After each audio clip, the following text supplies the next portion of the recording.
Não é maturidade no corpo, mas é maturidade espiritual. Nós precisamos. Como a gente adquire maturidade espiritual?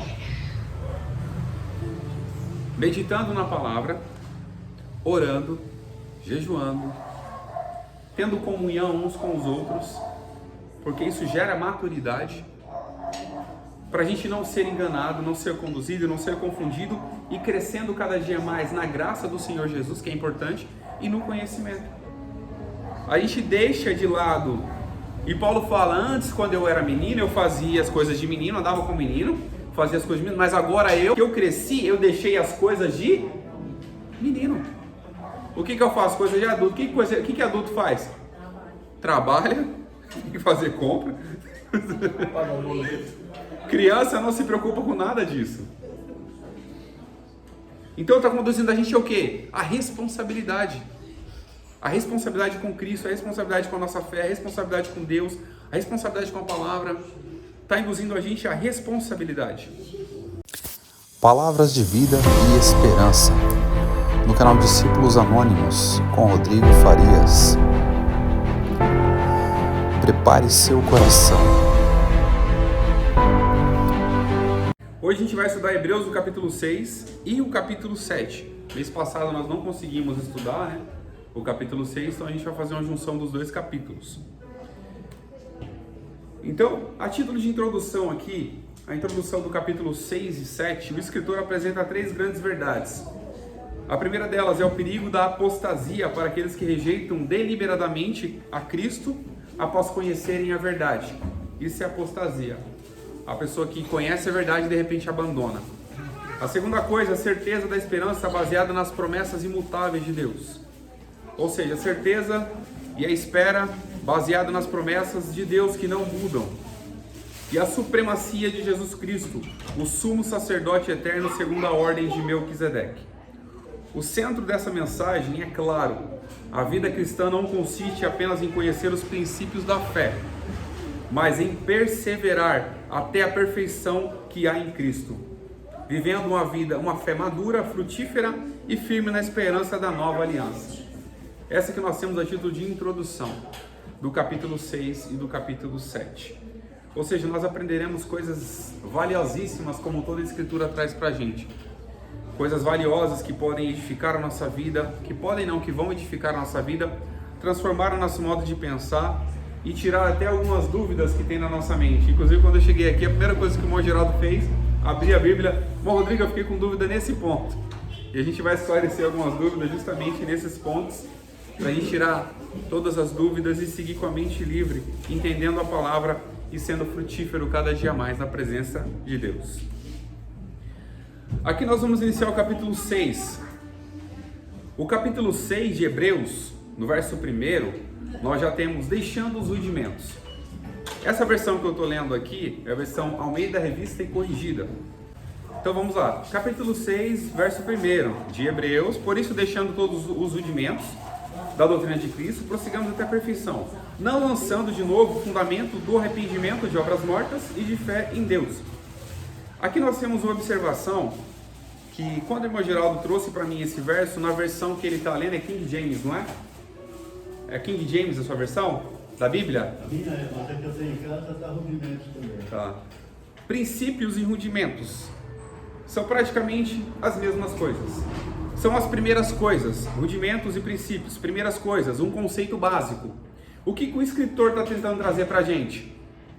Está tentando incentivar a gente a crescer o quê? Não só na graça, mas no conhecimento. Está ensinando a gente, conduzindo a gente a ter o quê? Maturidade. Porque quando a gente se converte, você pode observar um novo convertido, ele é aquele euforia toda. Ele vai para cá, ele corre para lá, ele está disponível para tudo, para tudo, e quer fazer tudo. Mas a maioria das vezes, ele faz mais por impulso, não por conhecimento. Então, as primeiras coisas que foram ensinadas aos discípulos, eles terão que continuar aquilo ensinando aos outros e crescendo, avançando, evoluindo. O escritor deixa claro para a gente para quê? Para não ficar parado nas primeiras coisas. O que ele está dizendo? Cristo tem muito mais para a gente. Cristo tem mais profundidade. Cristo a gente pode mergulhar nas Escrituras. E muita gente pode até usar como exemplo, vou dar um exemplo aqui, a gente vê João 3,16, que acho que é porque Deus amou o mundo de tal maneira, é isso, né? Os irmãos podem me corrigir se estiver errado, João 3,16, porque Deus ama o mundo de outra maneira, que deu o seu Filho unigênito para que todo aquele que nele quer não pereça, mas tenha vida eterna. A pessoa lê esse versículo, ponto, esse versículo já está ótimo, eu não preciso ler mais nada. Mas a gente não busca profundidade, que é o que eu estou tentando trazer para a gente. É um claro convite à maturidade e um aprofundamento. É um aprofundamento nas escrituras, é um aprofundamento na leitura, é um aprofundamento no conhecimento. Para quê? Para a gente conduzir a nossa vida da melhor forma. A forma que Deus quer que a gente conduza a nossa vida. Então, com isso, nós deixamos esses primeiros ensinamentos e vamos para coisas mais profundas. Porque lá na frente vai inclusive até falar sobre o leite racional. A gente até tratou sobre isso uma certa oportunidade. Porque uma criança, quando ela está pequenininha, o que ela necessita? De leite. Quando ela vai crescendo, só o leite não vai sustentar, vai ter que dar alguma comida sólida ou pastosa. Quando chega a fase adulta, vai ter que dar comida sólida. Só uma bebida, só um leite com chocolate, só um leite puro não vai sustentar, você vai ter que comer comida sólida. Isso é a nossa vida como cristão. Não é só aquela coisinha básica, não, é profundidade. É crescer no conhecimento, avançar, evoluir. E o escritor deixa, sim, fortalecer a vida, fortalecer a fé. E ele acrescenta aqui no verso, não lançando de novo o fundamento de arrependimento de obras mortas e fé em Deus. Por que ele fala, não lançando novamente o arrependimento de obras mortas? Porque naquela época, muitas pessoas se baseavam, por exemplo, tinha que cumprir a lei, tinha que fazer obras sociais para você poder ser salvo. Condicionava o quê? A salvação, até mesmo o alcance da sua fé em fazendo obras. Mas a gente sabe que as nossas obras não salvam ninguém, nem a nós mesmos. Então o que é isso? Obras mortas. Então ele fala pra gente, as obras mortas, que é aquelas obras humanas, a gente não tem que seguir só essa base, a gente tem que fazer obras sim, mas não contar com essas obras como critério de salvação. Porque a única coisa que vai salvar as nossas vidas são as obras vivas. E quem que é a obra viva? É Cristo Jesus. Ele foi a obra viva. Ele veio como ovelha muda, ele veio vivo, fez o seu sacrifício, fez a sua obra, cumpriu o seu desígnio, e hoje nós temos vida pela obra de Cristo Jesus, sacrifício dele, porque o nosso sacrifício não valeria de nada. Eu até brinco com os irmãos quando eu tenho oportunidade, falo, se eu fosse na cruz, tem gente que fala, Jesus tomou o meu lugar. Ele não tomou o seu lugar, porque se você fosse na cruz não ia mudar nada. Se você fosse sacrificado pela humanidade, não ia mudar nada. Porque pecado não muda pecado. Nós viemos do pecado. Tinha que vir alguém sem pecado para transformar aqueles que tinham pecado. Para que aqueles que tinham vindo do pecado, da origem do pecado, não tivessem mais essa escravidão que nós fomos livres por Cristo Jesus. Ou seja, as nossas obras têm que ser feitas, mas não com critério de a gente vai ser salvo pelas nossas obras. Se a gente achar que a sua salvação, por exemplo, eu estou aqui trazendo estudos, tenho a oportunidade de pregar, tenho a oportunidade de falar de Jesus para alguém, tenho a oportunidade de fazer alguma obra, alguma caridade, inclusive nós aprendemos isso. E que faz a sua mão direita, a sua esquerda, faz a sua mão direita, a sua esquerda não precisa saber, ou vice-versa, né? O que uma mão faz, a outra não precisa saber. Isso faz recordar quando Jesus começa a ensinar, né? Falando sobre oração, sobre jejum, sobre as esmolas. Porque as pessoas pegavam as esmolas dela e davam para serviço pelos homens. Isso são obras mortas. As pessoas pegavam, iam orar, oravam em pé nas sinagogas para serem vistos pelos homens. E isso é obra morta. As pessoas jejuavam, desfaziam o seu semblante, faziam um semblante de triste, da pessoa que está com fome, da pessoa que está precisando de comida, para que as pessoas pudessem olhar para ela e ver que ela estava jejuando. E isso é obras mortas. O que é uma verdadeira obra viva? É você entrar no seu secreto com Jesus. Entrar no seu quarto, fechar a sua porta e orar em secreto. Porque você vai entregar o seu coração para Cristo. E você não vai tentar se justificar pelas suas mãos e pelo aquilo que você faz. E o escritor ainda acrescenta no verso 2 do capítulo 6, e da doutrina dos batismos, observa, e da doutrina dos batismos, da imposição das mãos e da ressurreição dos mortos e do juízo eterno. Observa que ele fala doutrina dos batismos, ele fala no plural, ele está se referindo a mais de um batismo, porque as pessoas se confundiam muito, as pessoas se perdiam demais, as pessoas bagunçavam a mente, e a igreja primitiva acreditava em mais de um batismo. E qual é o primeiro batismo? Batismo nas águas. Segundo, batismo com o Espírito Santo. Terceiro, batismo com fogo. Eles acreditavam em diversos outros batismos. Claro que tem uma gama um pouco maior, né, em relação a isso. Então ele ensina as pessoas ao quê? A não ficar focando nessa confusão toda, mas focar em Cristo Jesus. Lá na frente ele vai falar, focar em Cristo Jesus, que é o sumo sacerdote. E outra coisa que ele fala, imposição das mãos. Muita gente usa a imposição das mãos como ritual. Muitas pessoas usam a imposição das mãos. Ou apenas uma decisão desnecessária. Imposição das mãos, um ritual, apenas uma decisão desnecessária. E muitas pessoas usam como ritual. Vou usar um exemplo aqui. Eu posso orar por uma pessoa em qualquer lugar. E Deus pode visitar ela. Não precisa que eu vá impor as mãos sobre ela. Não precisa que eu vá e eu tenho que colocar as minhas mãos como se eu fosse o poderoso. Isso cria muitas pessoas se achando o máximo. Nós vemos isso. Eu já contei exemplo várias vezes. Eu fui numa determinada congregação e de repente o irmão queria que eu caísse colocando a mão sobre a minha cabeça e me empurrando com o dedo. Eu não caí. Então logo as pessoas têm isso na mente usando como ritual. A única coisa que cura, que restaura, que liberta, que transforma, que leva para o céu é Jesus e o seu nome. Eu posso orar onde eu estiver. O salmista fala, Senhor, se eu subir aos céus, tu estarás. Se eu fizer a minha morada aqui na terra, tu também estarás. Se eu estiver mais na profundidade, o Senhor também estará. Então logo, eu não sou o cerne, o centro das atenções. E muitas pessoas tomam isso como algo que dizem, eu sou importante, então eu tenho que colocar as minhas mãos, eu tenho que usar amuletos para poder fazer com que essa pessoa seja curada, eu tenho que ungir um bem, eu tenho que ungir alguma coisa para que essa pessoa seja curada. Mas a cura está onde? No nome de Jesus. A cura está no nome de Jesus. Até a questão do expulsar ou fazer com que demônios saiam da vida de uma pessoa, não é o impondo das minhas mãos, é o nome de Jesus que faz isso, porque o poder está no nome de Jesus e não em mim.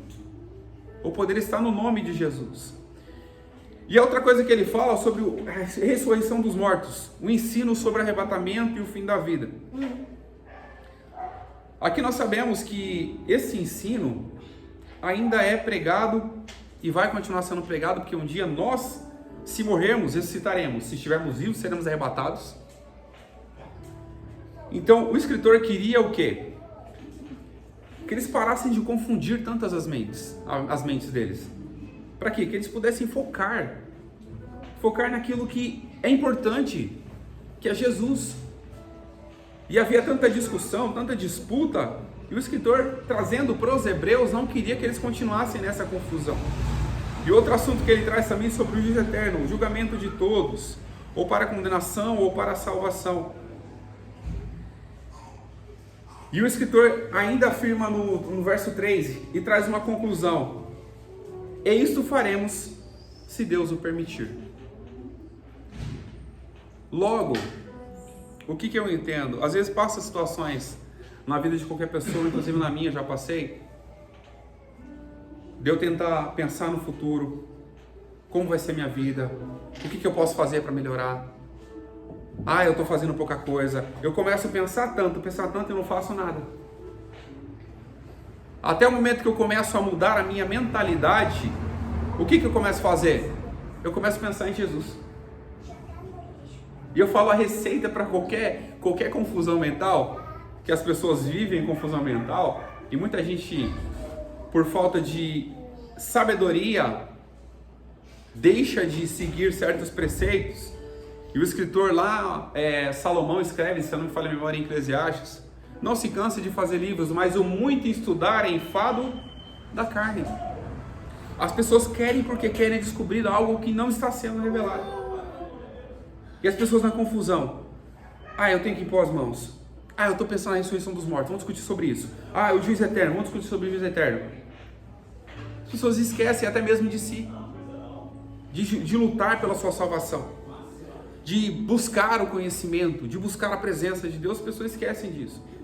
Então isso que o escritor fala do versículo 1 do capítulo 6, verso 1 ao 3, é um convite claro para a gente ser o quê? Maduro, maturidade.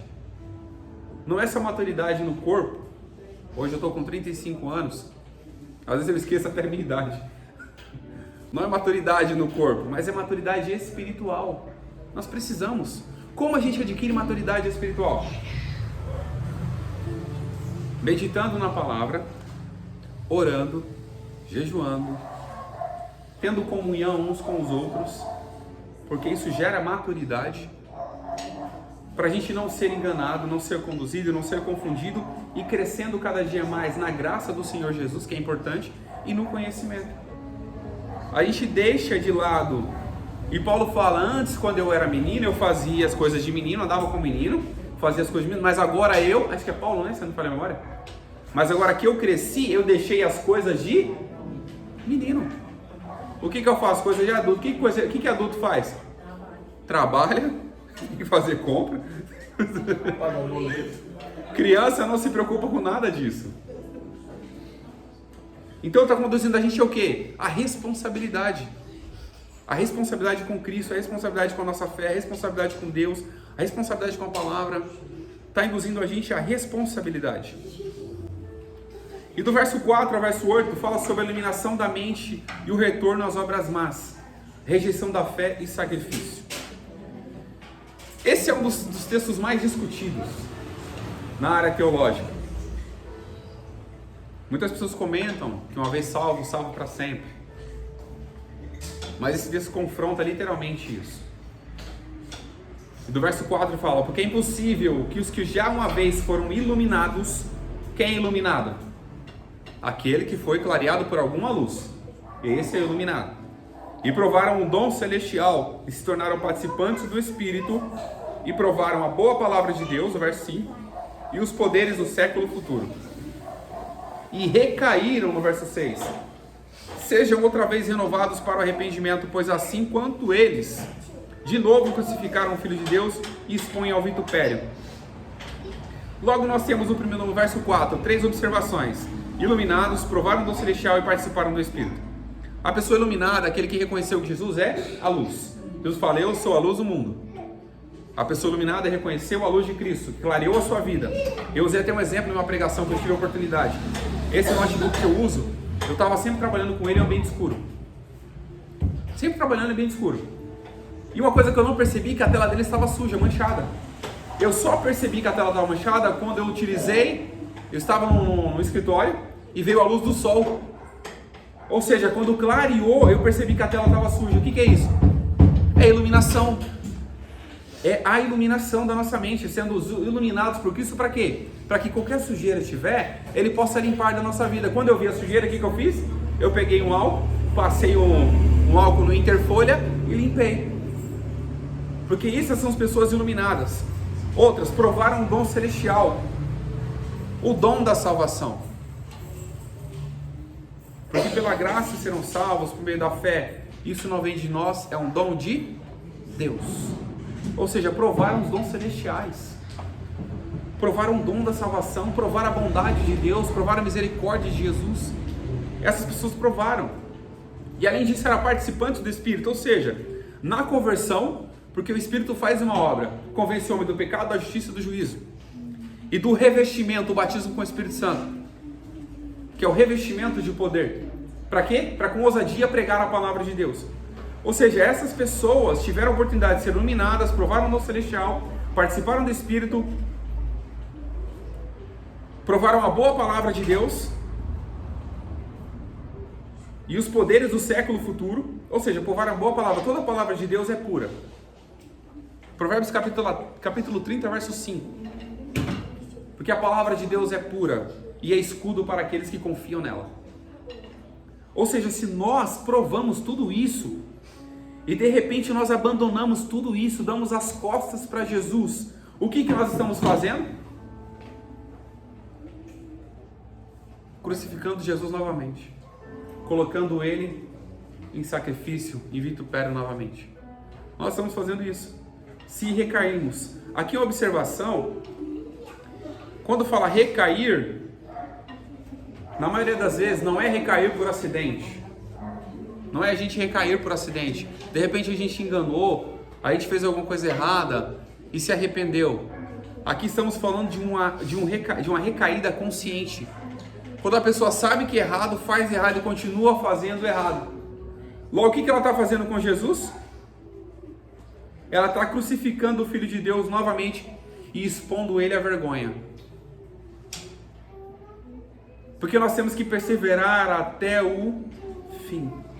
Então nós temos que tomar muito cuidado com a apostasia da fé.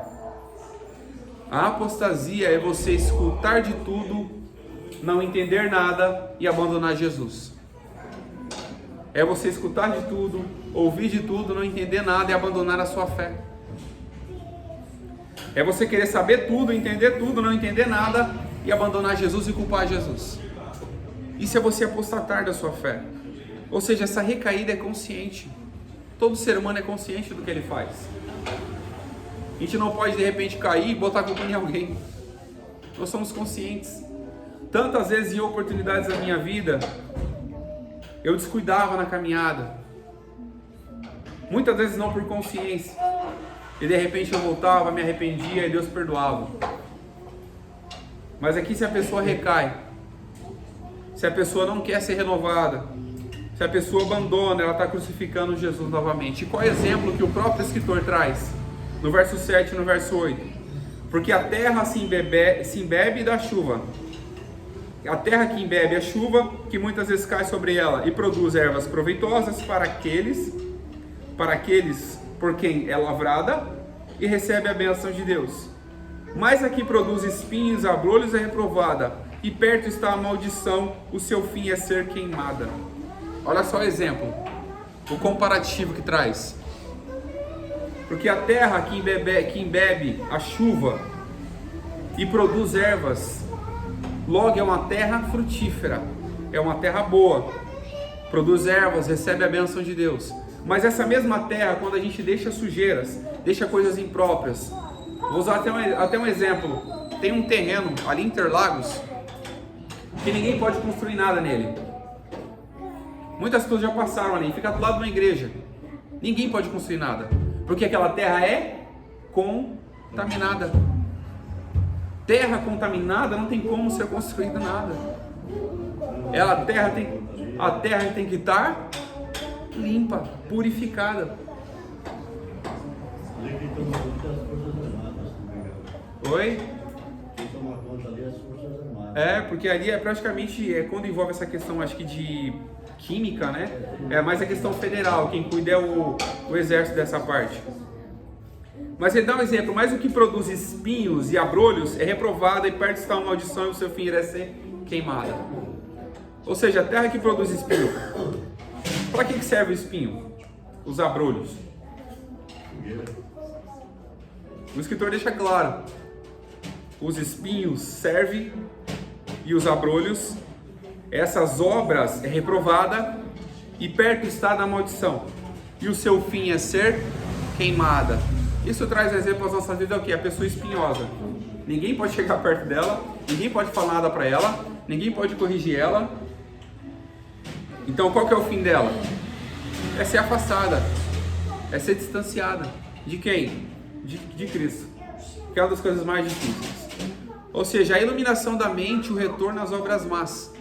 É a pessoa conhecer que nós estamos aqui, nós conhecemos a Cristo pela misericórdia dele. Nós temos a oportunidade de aprender de Cristo, que é manso e humilde de coração. E de repente a gente abandona tudo isso por nada. E às vezes acontece na nossa vida. Às vezes acontecem situações que a gente culpa Deus por algo que Ele não fez, que a gente produziu. E muitas vezes as obras As obras más quem comete é nós mesmos. Obras más que não traz fruto nenhum. Mas nós, como cristãos verdadeiros, as nossas obras têm que ser obras boas. Obras que agradam o nome de Deus. Que as pessoas possam olhar para a gente e saber, lá vai um servo, uma serva de Deus, que é abençoado, que faz a obra com alegria, com amor e continua firme na presença do Senhor. Essa pessoa será abençoada por Deus todos os dias da sua vida. E aqui do verso 9 até o verso 12, fala sobre a terra fértil, a justiça de Deus e a herança. Depois de usar esse exemplo que ele usou nos versos anteriores que nós lemos, ele fala, mas de vós, ó amados, esperamos coisas melhores e coisas que acompanham a salvação, ainda que assim falamos. O que esperar de um cristão? Que ele seja uma terra fértil. Uma terra que produza. Que produza o quê? Espinhos e abrolhos? Produzam bons frutos. E quando a terra, uma árvore boa produz bons frutos, o que acontece? Ela é podada. Ela é podada. E muita gente, a gente pode passar, nossa Deus, como está difícil a situação. Às vezes Deus está dando, você está dando frutos. E vai chegar uma hora que ele vai precisar o quê? Podar os frutos de árvore. Tirar os frutos e podar a árvore. Para quê? Para que dê mais frutos. Uma certa oportunidade, Paulo lhe conta a história que ele fala, eu conheço um homem, se no corpo não sei ou fora do corpo não sei, que subiu até o terceiro céus e viu coisas que é inefáveis, que não é lícito nem contar aos homens. E por causa dessas coisas, foi lhe dado um espinho na carne. E ele fala, um mensageiro de Satanás, para que me esbofeteasse, para que eu não me gloriasse. O que é isso na vida de Paulo? É a poda. Está dando fruto, eu vou podar. Para que você jamais possa pensar que os frutos que você dá é porque você é especial. É porque você é poderoso, é porque você ora, é porque você jejua, é pela misericórdia de Deus que nós damos frutos. E vai chegar o momento que nós teremos que ser podados. A poda não é fácil. E a gente pode até olhar para nossa vida e falar, Deus, eu estou fazendo tantas coisas boas, e de repente eu estou passando por isso. Ele está podando a sua vida para você dar mais frutos. É difícil, não é? É difícil. Porque se os frutos ficam na árvore, sem ser colhidos, e a árvore sem ser podada, os frutos podem cair, apodrecer no chão. Então tem que ser podado, tem que ser coletado os frutos, tem que ser guardado em recipiente ideal para isso. A árvore tem que ser podada, tirada aquelas folhas secas, tirada aquelas raízes, aqueles ramos que estão um pouquinho ruim para poder abrir espaço. A observação que me fez até recordar que nós somos enxertados na videira. Jesus fala, eu sou a videira verdadeira e meu pai é o lavrador. E nós somos as varas. E fala que nós fomos enxertados. O que é o enxerto? Quem costuma trabalhar com... Já veio do norte, nordeste, região do sul ali, já conhece bem isso. Pegar um pedaço de blusa boa e cai outra, né? Que não está tão boa. É você pegar o pedaço de um galho, de uma árvore boa ali, dá uma descascadinha, coloca na outra, passa aquela fita para quê? Para ser enxertada. É assim as nossas vidas. Nós estávamos como galhos ali, ó, jogado. Nós somos enxertados na videira. Para quê? Para dar fruto. E a observação, toda vara que não dá fruto é cortada e lançada fora. Então nós como cristãos, nós vamos ter o quê? Uma terra fértil para produzir bons frutos dignos de arrependimento. E Deus é justo. E Deus é justo. O que o Deus justo faz? Você não acha que, por exemplo, que eu vou fazer algo aqui, uma obra, e de repente Deus esqueceu de mim? eu estou ajudando uma pessoa ali, de repente estou fazendo uma obra missionária, ajudando uma família que está abandonada, e de repente Deus esqueceu de mim. Teve uma certa oportunidade, um testemunho que eu ouvi falar do missionário que foi para uma cidade bem longe, e de repente esqueceram dele lá na cidade, não mandaram mantimentos, não mandaram nada para ele, abandonaram ele lá. O que aconteceu? Deus abandonou ele? Não. Ainda que ele morresse lá, Deus não é injusto para se esquecer da obra, do trabalho e do amor que Ele tem mostrado. Enquanto serves aos santos e ainda serves. Quando serviço aos santos e ainda serves. Pode falar aí. Então, você vê, você encher, a pessoa pega uma árvore frutífera e coloca uma outra para poder bons frutos. E Deus fez ao contrário com a gente, porque a gente é coisas mortas, sem frutos nenhum. Para que tenha vida. Verdade. Ao contrário da... Era tese que é usado. Ramos secos, né? Exato. Ramos secos, colocar e enxertar. Obrigado pela observação ali. Ramos secos. Se nós vamos fazer isso, não tá certo. Não. Ramos secos enxertados na videira verdadeira. E começou o quê? Aquele ramo ter vida. Aleluia. Foi o que Cristo fez com a gente, né?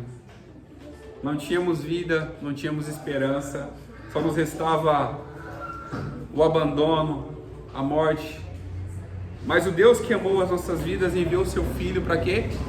Para depois que aquela árvore morresse, Jesus ressuscitou ao terceiro dia com vida. E nós somos enxertados, como observação, com ari, enxertados como galhos secos naquela árvore para dar o quê? Fruto. É assim as nossas vidas. E Deus não é injusto, jamais vai se esquecer daquilo que a gente faz. Meu pai e minha mãe podem esquecer, meus irmãos podem esquecer de alguma coisa que eu fiz, a minha esposa pode esquecer de algo que eu fiz, as minhas filhas podem esquecer de algo que eu fiz, mas o nosso Deus jamais se esquece. Há uma coisa que Ele não tem, é memória curta e nem se esquece. Mas é uma observação, a única coisa que Deus lança no mar de esquecimento, sabe o que é? Os nossos pecados. Ele não quer mais lembrar disso. Ele quer lembrar das nossas boas obras, do nosso trabalho, dos nossos frutos que nós daremos cada dia mais na presença desse Deus maravilhoso. E o escritor ainda continua no verso 11: mas desejamos que cada um de vós mostre o mesmo cuidado para a completa certeza da esperança até o fim, para que vós não façais negligentes, mas sejais imitadores dos que pela fé e paciência herdaram a promessa. Quem que ele está pedindo para a gente imitar? Aqueles que pela fé e paciência herdaram a promessa. Mas primeiramente Paulo deixa uma observação. Só uma observação aqui, tá? Esse livro não foi atribuído a Paulo, não tem o nome e nem titulação de Paulo. Eu estou usando citações de Paulo só para a gente complementar isso, porque senão vai gerar confusão. Eu inclusive fui fazer algumas pesquisas sobre o assunto, né? E quando eu vi que apareceu lá, Paulo escreveu, eu falei, já pulei o estudo, fui para outra coisa. Porque não tem como eu atribuir algo, uma autoria a alguém que o nome dele não está no livro, ou não há nenhum documento que comprove. Apesar de a linguagem ser muito específica, muito próxima da linguagem de Paulo. E o que o Paulo ensina pra gente? Que ele aprendeu de Cristo, e nós também devíamos aprender de Cristo. Aprender de Cristo é uma das coisas mais importantes para nós aprender. Para quê? Para não sermos negligentes. E a perseverança até o fim. Aqueles homens que nós conhecemos, Abraão, Isaac, Jacó, José, entre outros que surgiram depois, eles tiveram fé, paciência, alguns herdaram a promessa. A mais importante promessa é a salvação. Eles herdaram essa promessa e eles perseveraram até o fim. Isso é um exemplo para nós também, para poder perseverar até o fim, sem abandonar, sem deixar de lado e sem abandonar a nossa fé em Cristo Jesus. A promessa de Deus, do versículo aqui, do verso 13 até o 20, do capítulo 6, a promessa de Deus a Abraão. Porque Deus fez a promessa a Abraão como não tinha outro maior por quem jurasse, jurou por si mesmo, dizendo: certamente, abençoando te abençoarei, e multiplicando te multiplicarei. E assim, esperando com paciência, alcançou a promessa. Porque os homens certamente juram por alguém superior a eles. E o juramento para a confirmação é, para eles, o fim de toda a contenda. Por isso, querendo Deus mostrar mais abundante a imutabilidade do seu conselho aos herdeiros da promessa, se interpôs com o juramento.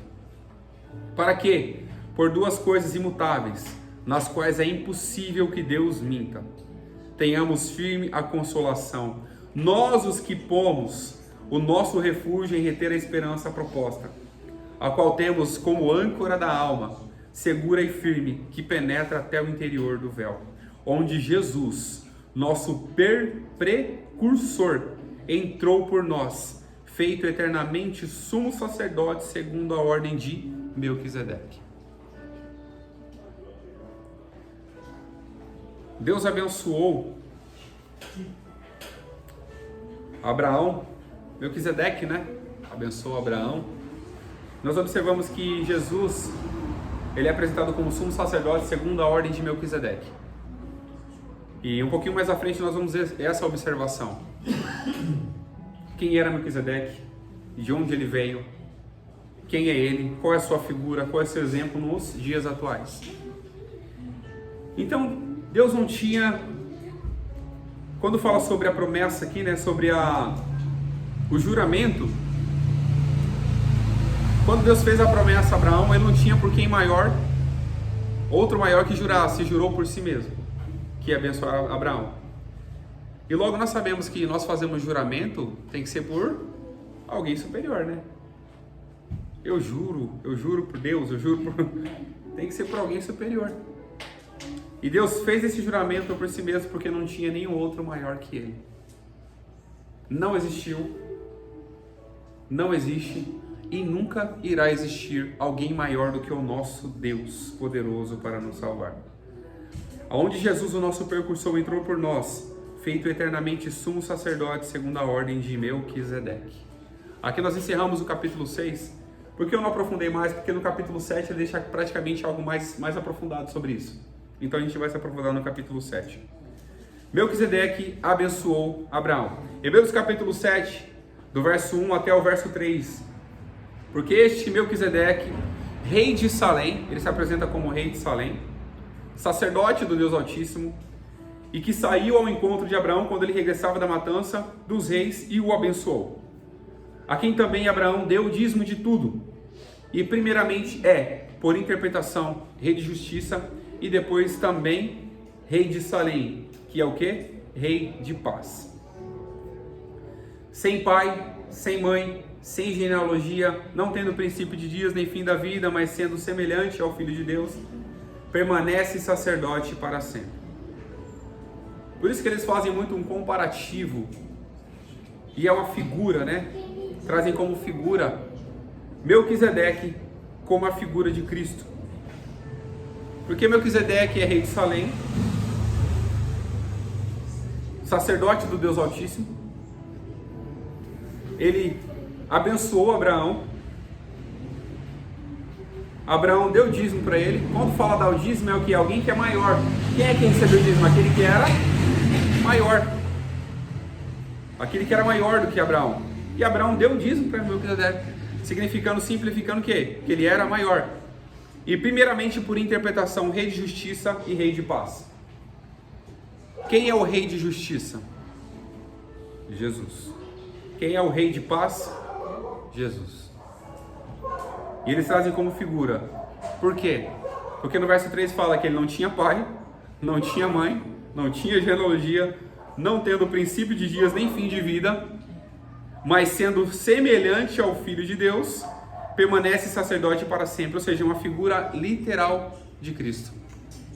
Cristo não teve pai, não teve mãe, não tinha genealogia, não teve princípio de dias e não terá fim de vida. Ou seja, essa figura é especificamente a figura de Cristo Jesus. é aquele que nós acreditamos. Cristo Jesus, a figura de Cristo, ou seja, o sacerdote eterno, o sumo sacerdote, aquele a quem fez si mesmo por sacrifício, sem olhar, cumpriu o seu desígnio, obedeceu ao Pai, sendo fiel até a morte. É esse rei que nós temos que estar sempre adorando. É esse rei que reina sobre as nossas vidas. É um rei de justiça, é um rei de paz, é um rei poderoso que reina sobre as nossas vidas, guarda o nosso coração, protege cada dia mais. Por isso que ele é tratado como a figura de Cristo, né, Melquisedeque, por conta desses detalhes. E para a gente continuar, Hebreus capítulo 7, do 4 até o 10, o grande sacerdote e o dízimo. O verso 4 diz: considerais, pois, quão grande era este a quem o patriarca Abraão deu dízimo dos despojos. Que deu despojos? Bens, riquezas, gados e etc. Esses são os despojos. Antes mesmo de ser instituído a lei para que pudesse dar o dízimo, fazer qualquer outra coisa, e dízimo é a 10ª parte, pode se tratar de bens, valores, qualquer outra coisa. Nós observamos isso quando Davi, se eu não me engano, foi oferecida uma cidade para que ele pudesse, acho que, montar um altar ou fazer um sacrifício. Ele não queria nada que não custasse para ele. Ele falou: eu vou pagar por isso. Porque ele queria algo que custasse, porque era um sacrifício que ele reconhecia a Deus. E nós, como seres humanos, precisamos cada dia mais, como cristãos, fazer o nosso sacrifício. Nós temos o que nós temos porque Deus nos abençoou. Nós temos trabalho porque nós temos saúde. Nós temos dinheiro porque Deus nos deu sabedoria para poder administrar. Nós temos um bem porque nós trabalhamos, tivemos saúde para isso. Ou seja, tudo que nós temos é porque Deus nos permitiu. E no verso 5, para a gente poder continuar: e os que dentre os filhos de Levi receberam o sacerdócio, têm ordem, segundo a lei, de tomar o dízimo do povo, isto é, de seus irmãos, ainda que tenham saído dos lombos de Abraão. Aqui a observação que a lei deixa: os filhos de Levi que receberam a ordem do sacerdócio, eles recebiam dízimo segundo a lei. Ou seja, não existia lei na época de Abraão. E mesmo assim, por gratidão e ser abençoado depois de vindo a matança, ele, de forma que considerou sacrificial para ele, abrir mão de alguma coisa para poder abençoar, ele fez. Mas aquele cuja genealogia não é contada entre os homens, tomou o dízimo de Abraão e abençoou os que tinham as promessas. No verso 7, ora, sem contradição alguma, o menor é abençoado pelo maior. E aqui certamente toma um dízimo de homens que morrem. Ali, porém, quem se testifica que vive. No verso 9, por isso dizer, e por assim dizer, por meio de Abraão, até Levi que recebe dízimos pagou o dízimo. Porque ainda ele estava nos lombos do seu pai, quando Melquisedeque lhe saiu ao encontro. Aqui nós literalmente tratamos sobre a gratidão. Quando a pessoa é grata, ela não procura se apegar às coisas, aos bens. E nós sabemos muito bem, Jesus fala: aonde estiver o seu tesouro, ali estará também o seu coração. Ele precisa saber onde está o seu tesouro. O meu tesouro está em fazer algo para poder agradar a Deus, e ali estará meu coração. Se o meu tesouro estiver em ajudar a fazer coisas boas, ali estará também o meu coração. Então nós temos que saber onde nós colocamos o nosso tesouro, ou seja, o nosso coração. Porque aqui apresenta a questão da lei. Mas como eu falei, Melquisedeque foi antes da lei, Abraão foi antes da lei, a lei veio depois. E mesmo assim, Abraão reconheceu por gratidão e deu a sua parte ali como contribuição. Para quê? Em forma de gratidão, sendo abençoado por Deus por intermédio ali de Melquisedeque. Aqui nós vamos entrar no sacerdócio imperfeito, a lei e o sacerdócio. O sacerdócio levítico imperfeito.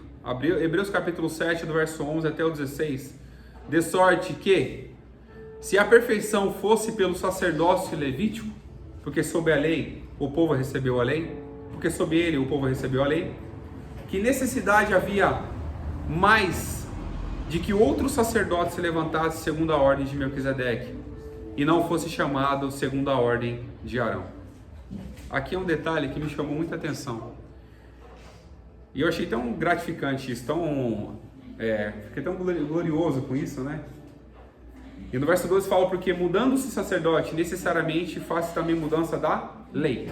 Aqui está tratando não mudar do sacerdote, mas do ofício sacerdotal. Está falando todo o trabalho sacerdotal. Porque naquela época da lei tinha que ter o sacerdote, o sumo sacerdote, a arca da aliança, a arca do incenso, tinha que ter a tenda, o tabernáculo, tinha que ter o santo dos santos, tudo ali separado, na época da lei. A lei e os profetas duraram até João Batista. Logo se levantou outro sacerdote, mas há um detalhe quando esse sacerdote se levanta. Esse sacerdote, ele não veio da tribo de Levi. Ele não veio da linhagem sacerdotal. Esse sacerdote que nós conhecemos veio da tribo de Judá. E quem é esse sacerdote? Jesus. Jesus não veio da linhagem sacerdotal. Ele não veio da linhagem da lei. Ele não veio da linhagem de Levi. Ele veio da linhagem da tribo de Judá. No verso 13 diz, porque aquele quem estas coisas se dizem, pertence a outra tribo, da qual ninguém serviu no altar. Olha só a observação do texto. Esse sacerdote veio da tribo de Judá, da qual ninguém serviu no altar. Quem foi que serviu no altar? Jesus. Quem foi que se serviu como sacrifício? Jesus. Ele não teve linhagem. Isso confirma um sacerdote segundo a ordem de Melquisedeque, sem começo de dias, sem pai, sem mãe, sem genealogia, sem princípio, sem fim. É esse Jesus. E não precisou de uma linhagem humana, porque a linhagem de Jesus não é humana, a linhagem de Jesus é divina. Ele já veio como Deus, manifestado a sua glória em forma de homem. Manifestou a glória de Deus em forma de homem. Se humilhou, obedeceu até a morte. E no verso 14 diz, visto ser manifesto que o nosso Senhor procedeu de Judá, e concernente a essa tribo, nunca Moisés falou em sacerdócio. Um homem sacerdote, um sumo sacerdote que veio da linhagem que não era sacerdotal. Ou seja, o sacerdócio era exclusivo da tribo de Levi. Mas Jesus não está preocupado com a nossa exclusividade. Ele está preocupado com o que ele quer fazer. Ele não precisa dos nossos segmentos. Ele não precisou da lei. Ele não veio de uma linhagem sacerdotal. Ele veio da tribo de Judá. Para quê? Para manifestar a sua glória. Que Cristo não veio para poder ali da lei, mas ele veio para cumprir a lei e apresentar para a gente a graça de Jesus. Ele veio para fazer isso. E o verso 15 e 16 diz, muito mais manifesto ainda, se a semelhança de Melquisedeque se levantar outro sacerdote, vou ler de novo aqui, muito mais manifesto é ainda, se a semelhança de Melquisedeque se levantar outro sacerdote, que não foi feito segundo a lei do mandamento carnal, mas segundo o poder da vida incorruptível. Quem foi que veio segundo a lei da incorruptibilidade? Jesus. Ele não teve nada que fosse corrompido o seu caráter. Ele veio santo, morreu santo, ressuscitou santo e continua santo e vai ser para sempre santo até a eternidade. Ou seja, não tem fim. Ele começa, ele termina, ele começa, continua no meio e não termina. O seu sacerdócio é incorruptível. Ele não depende de lei humana. O seu sacerdócio eterno nos ofereceu a graça, o sacrifício, a misericórdia, para que possamos cada dia mais continuar. Ou seja, o sacerdócio humano é imperfeito, mas o sacerdócio de Cristo é perfeito e vai continuar sendo para toda a eternidade. E após isso, no verso 17, do capítulo 7, verso 17 ao 22, fala que ele é o nosso fiador. O que seria um fiador? Alguém deve saber o que é fiador. Eu tenho um fiador. Eu tenho uma fiadora, na verdade, né? Se você não pagar, ele paga. O fiador é aquela pessoa. Vou usar um exemplo clássico aqui. Eu vou fazer um financiamento. Eu vou receber um valor para aquilo. Eu coloco alguém para poder ser responsável caso eu não pague. O que aconteceu com a gente? A gente pegou o empréstimo, a gente estava devendo. A gente tinha um fiador. A gente não pagou a dívida. Quem foi que pagou a dívida? O nosso fiador. Quem é o nosso fiador? Salomão fala assim, né? Quer ser fiador de alguém, é fácil, mas é uma dor de cabeça mesmo. Ou seja, quem era o nosso fiador? Jesus. Nós não tínhamos como pagar a dívida, porque a dívida era de morte. Mesma coisa que dever para um agiota, é dívida de morte. E Jesus veio, pagou essa dívida. Em Romanos capítulo 8, verso 1 diz, portanto, agora nenhuma condenação há para aqueles que estão em Cristo Jesus. Logo aquilo que nos condenava não nos condena mais, porque o nosso fiador pagou a nossa dívida. O nosso Jesus pagou a nossa dívida. Olha só o privilégio. E a gente nem colocou ele como fiador, ele se colocou como fiador. Ele apareceu e falou, já que eles não puderam pagar a dívida, eu vou pagar por eles. E foi o que ele fez. Ele pagou a nossa dívida, com os braços abertos, derramando as gotas de sangue. Meu Deus. Foi cuspido, carregou a cruz, esbofeteado. O castigo que hoje nos traz a paz estava sobre ele. E nós somos sarados. A dívida foi paga. A cédula foi rasgada. Ninguém mais pode chegar na gente e falar, você está devendo. Eu não estou não. Jesus já pagou lá na cruz. O inimigo não pode falar para você, você está devendo, você precisa pagar. Não. Jesus já pagou lá na cruz. Não há mais dívida, não há mais cédula, não há nada que ele possa cobrar da gente. Por quê? Jesus já pagou tudo. E no verso 17 diz, porque ele assim testifica, tu és sacerdote eternamente segundo a ordem de Melquisedeque. Porque o precedente, ou seja, precede o mandamento, é abrogado por causa da fraqueza, da sua fraqueza e inutilidade. O que é abrogar? É anular, revogar. A gente anula algo, a gente abroga. A gente abroga algo, a gente revoga ele. Cristo cumpriu a lei. E fez com que a lei não tivesse mais utilidade nos dias atuais. E com o verso que eu falei, porque pela graça nós seremos salvos. E Tiago fala em uma discussão na igreja de Jerusalém, porque os homens queriam que aquelas pessoas que haviam se convertido, os gentios, tinham que fazer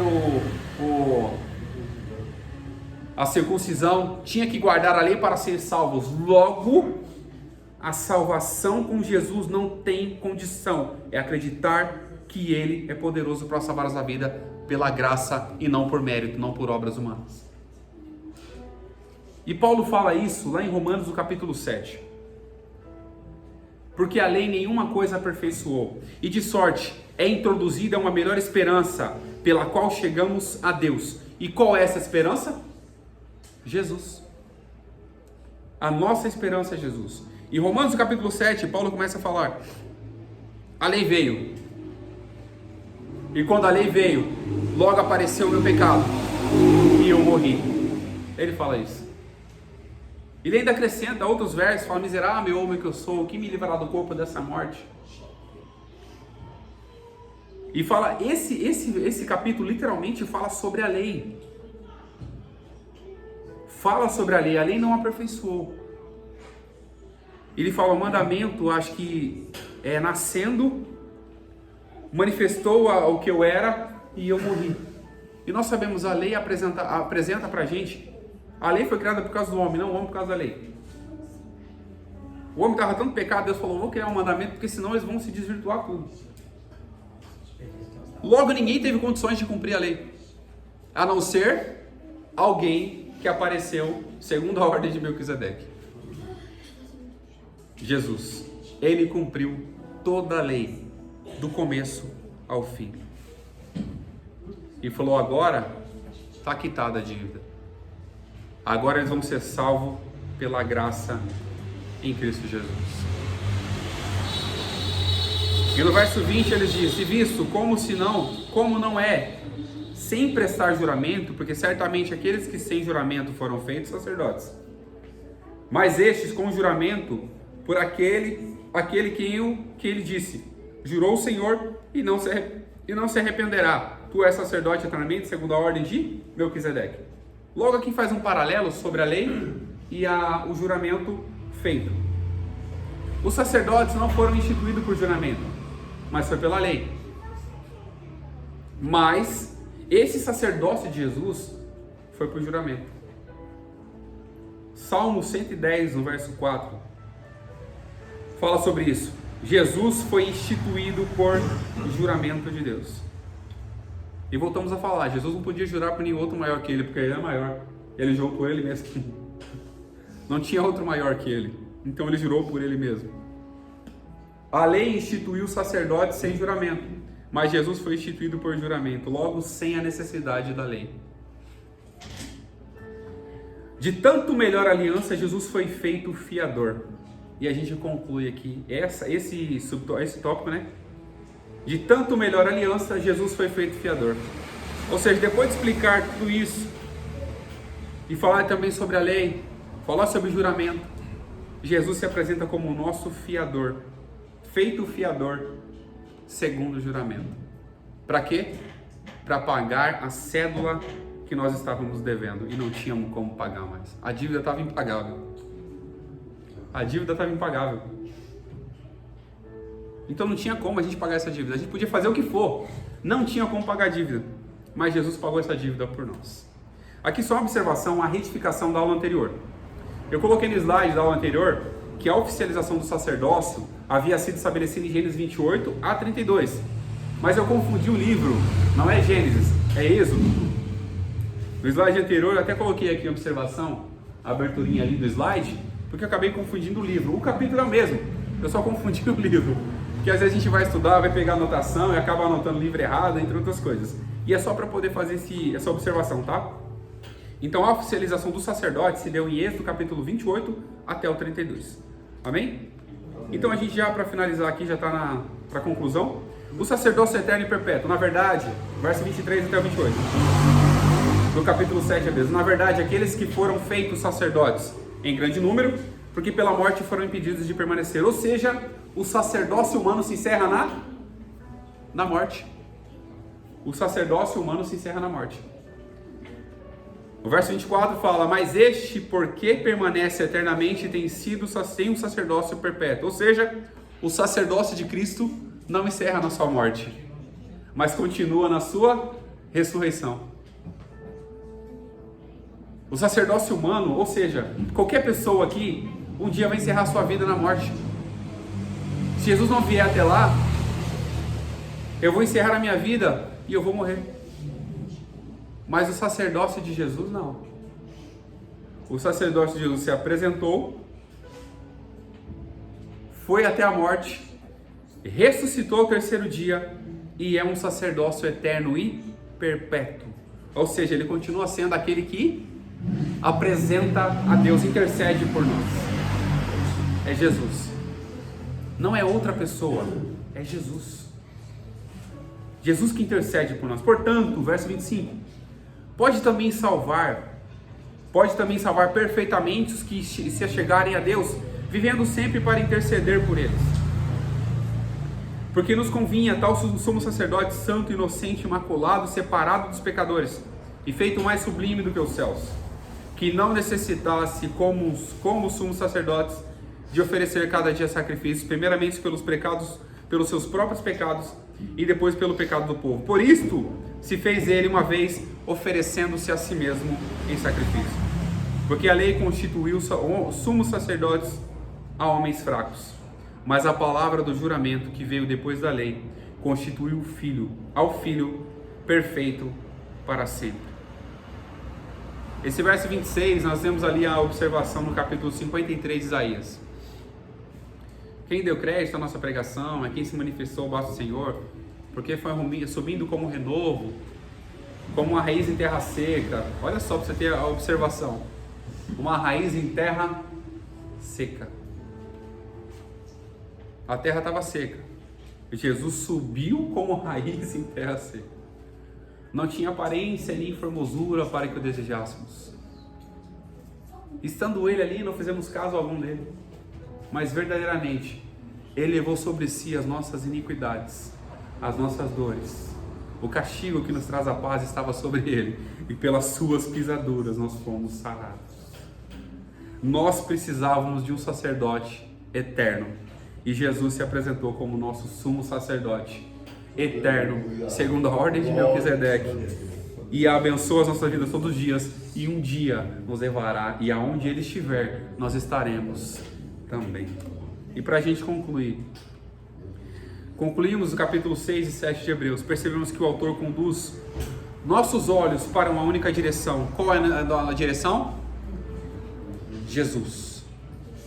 Jesus Cristo é suficiente. Não somos chamados para viver presos aos rudimentos, ou seja, aquelas primeiras coisas. Somos chamados à profundidade, ao conhecimento, à graça. Para crescer na graça e no conhecimento, obediência e intimidade com Deus. Também somos advertidos de que conhecer a verdade, sem perseverar nela, conduz ao endurecimento do coração. Enquanto aqueles que permanecem em Cristo produzem frutos que glorificam a Deus todos os dias.